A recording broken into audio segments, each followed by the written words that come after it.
Et à Sainte-Vagne. Juste 2 minutes pour rappeler quand même, puisqu'on pourrait faire des débats très longs sur le maritime, et on en a fait. Il s'agit là d'un dossier, la Chambre régionale de comptes, sur le fameux reliquat. Moi, je suis très heureux qu'on puisse parler déjà de reliquat, puisqu'à l'Office des Transports, on a connu des années, non seulement il n'y avait pas de reliquat, mais il y avait même des déficits. Donc ça, je pense qu'aujourd'hui, c'est derrière nous. Mais après, aujourd'hui, on constate un reliquat après avoir fait quand même beaucoup d'efforts et d'avoir utilisé et baissé non seulement le fret, le tarif résident dans l'aérien, et toutes ces actions ont eu quand même un coût. Alors moi, je ne suis pas du tout d'accord avec les chiffres que vous venez d'annoncer. Je pense que la baisse de 11 € sur 1 700 000 mètres linéaires, ça fait plutôt 18 millions d'euros. Je pense que vous avez dit 1,8 million, mais bon. Ah bon, ça fait plutôt 18 millions d'euros. Voilà. Donc voilà, ça fait 18 millions d'euros. Donc c'est quand même un effort considérable. Et 13 millions d'euros, le tarif résident dans l'aérien. Donc on est à peu près à 30 millions d'euros.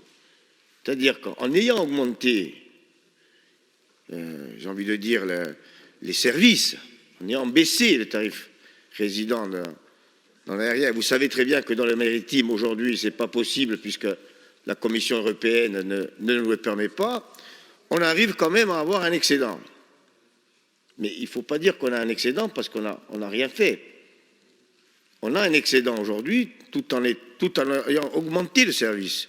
Et bon, on répondra sur la question de M. Costane, mais vous verrez que là aussi, il y a eu des efforts considérables qui ont été faits.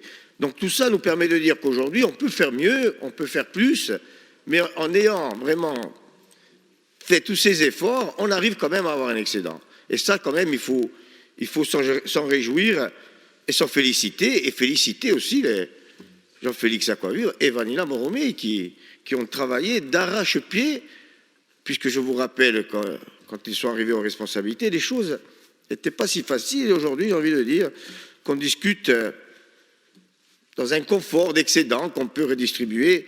Et moi, je suis très, très heureux, et on est tous, qu'on puisse mettre un peu d'argent dans le comité de Matif et dans l'intérieur qu'elle a bien besoin.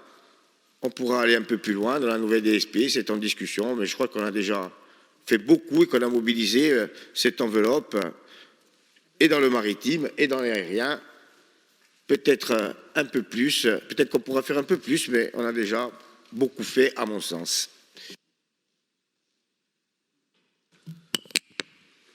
Merci, monsieur le conseiller. Alors, la demande de parole suivante, c'est toujours au sein de FAPOB où elle émane de Jean Biancucci. Oui, je ne sais pas. Merci. Mais merci, Présidente. Il y a un écho. Il doit y avoir des... Allora, aspettate, ho già consigliere. Ci vorrebbe che gente tagliessero uso microfono, quelli che sono in casa soia, on degli scagni, perché ce qui donne de l'écho, o riombo dai microfoni che sono aperti. Quello prima a fare. E il secondo, poi avete da parlare quantunque appena più vicino di vostro ordinatore, se volete, e fate alzare il suono. Mario, mi sentite? Va? Mi sentite? Avete a ora appena pigliata, questa sentiamo. E a stagione. Di a stagione, avete ragione. Allora, andate pure o fate per un meglio. Le scienziati con il cervello sia lindo. Dunque, vi ringrazio, signor Presidente.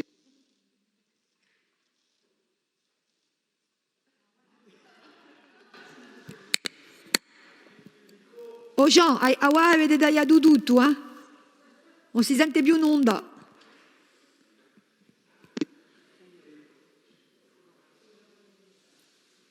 Mi sentite? Vabbè, allez, andate debout. Bon. E un rapporto che ho letto un po' piacere. Dico perché è semplice, per aver suitato il marittimo e l'aereo anni e anni, a oggi non ho mica visto un rapporto così positivo. Allora, si può sempre dire che a piano contabile va bene, ma a fondo non va mica. In un rapporto così si può dire una massa d'affari. Il faut néanmoins, je trouve que nos collègues ont été quelque peu sévères. Je parle de ceux de l'opposition, voire pour certains nuancés. Et on n'a pas l'habitude à l'Assemblée de Corse, en tout cas autant que je me souvienne, d'avoir des rapports de la Chambre régionale des comptes aussi clairs et aussi validants pour l'action de la collectivité. Je fais appel, bien entendu, à d'autres, comme Jean Martin. Il ne me semble pas avoir vu un rapport de ce type depuis des décennies. Pour rester dans le sujet, Monsieur le Président, votre rapport, je parle du rapport de l'exécutif, vous nous le présentez en 5 points. Mais si on y regarde bien, tout tourne autour du reliquat. Alors, je crois qu'il faut revenir un peu en arrière. S'il y a un reliquat, c'est qu'il y a des économies de fait. Ces économies, bien entendu, n'arrivent pas toutes seules. Elles sont l'objet de négociations. On a l'impression que tout est linéaire et mécanique. Pas du tout. Pour avoir présidé la commission de délégation de services publics dans la précédente mandature, je peux vous dire, et pour avoir aussi assuré des réunions de plus de 8 heures de temps, ce qui, m'a-t-on dit, était la première fois où on s'attardait aussi longtemps sur ce type de problème, je peux vous dire que véritablement notre collectivité, à travers son exécutif actuel et passé, a pris à bras le corps ce problème. Néanmoins, 2 retours en arrière, parce que on imagine d'un coup, on a en fait des comportements de riches. On considère qu'il y a un reliquat et que donc le reliquat, comme je l'ai dit, fait l'objet et le résultat de négociations. Mais en revenant un peu en arrière, et Jean-Félix Sarkozy l'avait très bien expliqué, vous savez que pendant des années, nous aurions pu bénéficier de dizaines de millions d'euros, peut-être de centaines depuis, de crédits d'investissement concernant le comité de massif. On a dû constater que la Corse en avait été privée. Et je trouve que de cela, personne n'en parle. Deuxième chose, on dit on investit dans les ports et les aéroports. On investit dans le routier qui nous a été transféré. Je voudrais revenir sur une chose, là aussi je fais appel à la mémoire des anciens. On nous a transféré à la fois les routes, les ports, les aéroports sans évaluation, c'est-à-dire en l'état. Et ça nous a posé un problème à savoir notamment la mise en œuvre du PEI et les coûts que ça a généré, notamment les emprunts que la collectivité a dû souscrire, quelles que soient les mandatures, pour assurer véritablement ses décisions en matière de choix de développement. Alors, si on parle du dossier, il faut qu'on parle aussi de la demande qui avait été faite précédemment dans d'autres mandatures d'ailleurs que les mandatures nationalistes concernant la frangibilité de l'enveloppe.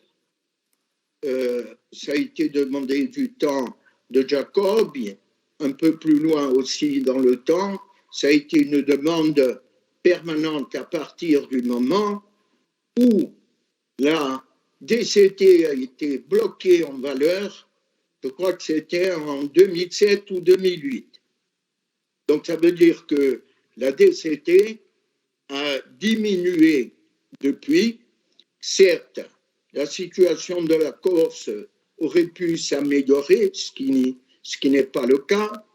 Les coûts concernant les marchandises et les produits vendus en Corse auraient pu diminuer, et ça n'a pas été le cas.